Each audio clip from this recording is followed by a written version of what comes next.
Console application ও console programme মানেটা কি? আমি যে প্রোগ্রামটা আজকে শিখবো সেই প্রোগ্রামটাকে এক্সিকিউট করতে গেলে সেটা কমান্ড প্রম্পট বা কনসোল উইন্ডো দিয়ে এক্সিকিউট করতে হয়, বা তুমি কমান্ড প্রম্পট বা কনসোল উইন্ডোতে প্রোগ্রাম লিখে সেটাকেও এক্সিকিউট করতে পারো। তা কমান্ড প্রম্পট বা কনসোল উইন্ডো দিয়ে আমি প্রোগ্রামটাকে লিখতেও পারি বা প্রোগ্রামটাকে এক্সিকিউটও করতে পারি, সেই জন্য একে বলা হয় কনসোল অ্যাপ্লিকেশন। কিন্তু আমরা প্রোগ্রামটা কনসোল বা কমান্ড প্রম্পটে আমি লিখবো না। তুমি চাইলে কনসোলেও লিখতে পারো বা নোটপ্যাডেও লিখে সেটাকে এক্সিকিউট করতে পারো, বা তুমি ওয়ার্ডপ্যাডে লিখেও এক্সিকিউট করতে পারো। কিন্তু আমরা প্রোগ্রামটা লেখার জন্য একটা আইডি বা একটা সফটওয়্যার আমরা ইউজ করব, যে সফটওয়্যারটার নাম হচ্ছে ভিজুয়াল স্টুডিও। তা ভিজুয়াল স্টুডিওতে আমি কি করব, প্রোগ্রামটাকে লিখবো। ভিজুয়াল স্টুডিও এমনই একটা আইডি যেখানে তুমি প্রোগ্রামটা লেখার পর যখন তুমি এক্সিকিউট করবে, দেন সেটা কি হবে, ফার্স্ট কম্পাইল হবে, বাট আউটপুট যেটা আমি দেখব, সেই আউটপুটটা দেখব আমি কনসোল বা কমান্ড উইন্ডোতে। সেই জন্য একে বলা হয়ে থাকে কনসোল প্রোগ্রামিং বা তোমার কনসোল অ্যাপ্লিকেশন। বোঝা গেছে সবার? তাহলে সবার first, how to create the console application and how to write the console application, কোনটাকে কি বলা হয়ে থাকে, কনসোল ক্লাসটা কি। তা আমাদের এই যে কনসোল অ্যাপ্লিকেশন বা কনসোল প্রোগ্রাম কি, সি শার্পের কোর প্রোগ্রাম। তা সি শার্প প্রোগ্রাম তো অবজেক্ট ওরিয়েন্টেড প্রোগ্রামিং ল্যাঙ্গুয়েজ। তা আমরা সেই অবজেক্ট ওরিয়েন্টেড প্রোগ্রামিংটা লিখবো কিভাবে, কিভাবে কল করব, কোনটাকে কি বলে, কিভাবে সলিউশন ক্রিয়েট করতে হয়, সব ওয়ান বাই ওয়ান শিখবো। তাহলে আমি আগে ডেস্কটপে একটা ফোল্ডার ক্রিয়েট করব, যে ফোল্ডারটার মধ্যে আমি যত মডিউল শিখব সমস্ত মডিউলের সব কিছু এই ফোল্ডারের মধ্যে রাখবো। Open the visual studio, click the file option, then click the new option, then project আর ওয়েবসাইট। প্রজেক্ট আর ওয়েবসাইট, দেখো এই দুটো অপশন আছে বা আরো অনেক অপশন আছে। প্রজেক্ট অপশনটা কখন নেব আর ওয়েবসাইট অপশনটা আমরা কখন ইউজ করব? প্রজেক্ট অপশনটা আমরা তখনই ইউজ করব যখন আমরা কোনো সলিউশন ক্রিয়েট করব, আর যখন আমরা ওয়েবসাইট বিল্ড আপ করবো বা ওয়েবসাইট ক্রিয়েট করব, then we can choose the website option. Clear? তা আমরা এখন প্রজেক্ট বা সলিউশন ক্রিয়েট করছি, আচ্ছা কনসোল অ্যাপ্লিকেশন বানাবো, application solution, then choose the project option. তা ক্লিক দ্য প্রজেক্ট। এখানে দেখো লেফট সাইডে অনেকগুলো অপশন আছে, দেখো। তা আমরা সিলেক্ট করবো ভিজুয়াল সি শার্প। এখানে দেখো .NET ফ্রেমওয়ার্ক 4.5। তাহলে আমরা এই যে ডায়ালগ বক্স যেটা ওপেন হয়েছে সেখানে দেখো অনেক অপশন তোমরা এখানে দেখতে পাবে, দেখো। তারপর দেখো কনসোল অ্যাপ্লিকেশন বলে কোনো অপশন তোমরা দেখতে পাচ্ছ, কনসোল অ্যাপ্লিকেশন। হ্যাঁ, select the console application option. এবার দেখো লোকেশন কোথায় গিয়ে সেভ করব, আমি এখান থেকে লোকেশনটা আমি চুজ করব। এখানে দেখো নেম কি আছে, কনসোল অ্যাপ্লিকেশন 1, সলিউশন নেমও console application 1। Then we can create the user define name of console application বা solution name. Right the name, this test. আমি নামটা দিলাম কি টেস্ট। দেন যেই আমি নামটা টেস্ট দিলাম, দেখো সলিউশন নেমটা দেখো চেঞ্জ হয়ে গেছে, দেখতে পেয়েছো তো?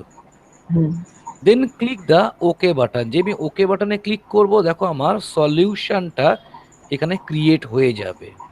দেখো এখানে এই উইন্ডোটা আমি ক্লোজ করছি। এবার ভালো করে বোঝো কোনটা কি বলে। এবার দেখো রাইট সাইড, দেখো সলিউশন এক্সপ্লোরার বলতে কিছু দেখাচ্ছে। তা সলিউশন এক্সপ্লোরার কি বলা হয়, সলিউশন এক্সপ্লোরার একটা সার্ভারের মতন কাজ করে। মানে আমি আমার প্রজেক্টের রেসপেক্টে, ধরো আমি একটা প্রোগ্রাম করছি, সেখানে আমার কি হাজারো একটা প্রোগ্রাম দরকার। তা আমি যে প্রোগ্রামগুলো লিখবো সেই প্রোগ্রামগুলো আমি কি করব, এই সলিউশন এক্সপ্লোরারের, this is called the root, এটাকে বলে রুট ডাইরেক্টরি। রুট ডাইরেক্টরির মধ্যে কি করবো, ওয়ান বাই ওয়ান কমে স্টোর করব। তাহলে এই দেখো রুট ডাইরেক্টরির মধ্যে দেখো প্রোগ্রাম ডট সিএস বলে একটা ক্লাস ফাইল দেখতে পাচ্ছ, program dot CS. This is extension of CS. CS মানে হচ্ছে সি শার্প। তাহলে এই যে program dot CS, double click করো, যে ডবল ক্লিক করলাম, দেখো আমার program dot CS the class file will appear, class ফাইলটাকে ওপেন হয়েছে। তা উপরের দিকে দেখো কি কি আছে, দেখো এগুলোকে কি বলে কাজ, using system dot generic collection dot generic, using system dot link, system dot text, system dot threading dot task, এগুলোকে বলা হয় থাকে নেম স্পেস। তা হোয়াট ইজ নেম স্পেস, ইন্টারভিউতে জিজ্ঞাসা করে যে নেম স্পেস জিনিসটা কি। তা নেম স্পেস মানেটা কি, দেখো ইউজিংটা কি, ইউজিংটা হচ্ছে keyword, using is called the keyword. System name space, system dot collection এটা একটা নেম স্পেস, ডট জেনারিক এটা একটা নেম স্পেস। তাহলে এই যে system is a master name space, dot collection এটা হচ্ছে সিস্টেম নেম স্পেসের মধ্যে ইনবিল্ড। তা এই কালেকশন নেমসকে বলা হয়ে থাকে নেস্টেড নেম স্পেস, মানে এই এর মধ্যে এটা আছে nested name space. Dot generic, generic is a nested name space, কেন generic name space collections name space के अंदर है। তারপরে দেখো সিস্টেম ডট লিঙ্ক, তাহলে এই যে নেম স্পেস, এক একটা নেম স্পেসের মধ্যে আমার হাজারো একটা system define classes and system define functions inbuilt. তা তোমাকে যদি বলা হয় তাকে what is name space, the name space collect, name space is a like a group, মানে একটা গ্রুপের মতন কাজ করে, collection of system define classes and functions, এটা হচ্ছে অ্যান্সার। তাহলে হোয়াট ইজ নেম স্পেস, যদি তোমাকে ইন্টারভিউ জিজ্ঞাসা করে name space like a group, একটা গ্রুপের মতন কাজ করে, collection of system generated classes and functions. Like system name স্পেসের মধ্যে আমার হাজারো একটা সিস্টেম জেনারেটেড ক্লাস রয়েছে, হাজারো একটা সিস্টেম জেনারেটেড ফাংশন রয়েছে। কালেকশনস নেম স্পেসের মধ্যে আমার হাজারো একটা সিস্টেম জেনারেটেড ক্লাস থাকতে পারে, সেই ক্লাসের মধ্যে আমার হাজারো একটা সিস্টেম জেনারেটেড ফাংশন থাকতে পারে। জেনারিক নেম স্পেসের মধ্যে আমার হাজারো একটা সিস্টেম জেনারেটেড ক্লাস থাকতে পারে, সেই ক্লাসের মধ্যে হাজারো একটা সিস্টেম জেনারেটেড ফাংশন থাকতে পারে। তাহলে কি বললাম, name space like a group, collection of system generated classes and functions like header file and package in Java. Clear হয়েছে সবাইটুকু? এবার দেখো এটা তো আমার নেম স্পেস। তো এই যে লেখা আছে program dot CS, CS means হচ্ছে C sharp, this is a class file. Program dot CS is a system generated a class file, not user define. যখন তুমি সলিউশনটাকে ক্রিয়েট করছো, সাথে সাথে দেখো তোমার এই প্রোগ্রাম ডট সিএস ফাইলটা কি হচ্ছে, আমার অটোমেটিক জেনারেট হয়ে যাচ্ছে। দেখো এর মধ্যে দেখো লেখা আছে class program, program is a system generated class file. Program ক্লাসের মধ্যে দেখো লেখা আছে static void main, this is the main function. যেমন সি তে মেইন ফাংশন থাকে, জাভাতে মেইন ফাংশন থাকে, তাই তো? The main is a system generated function.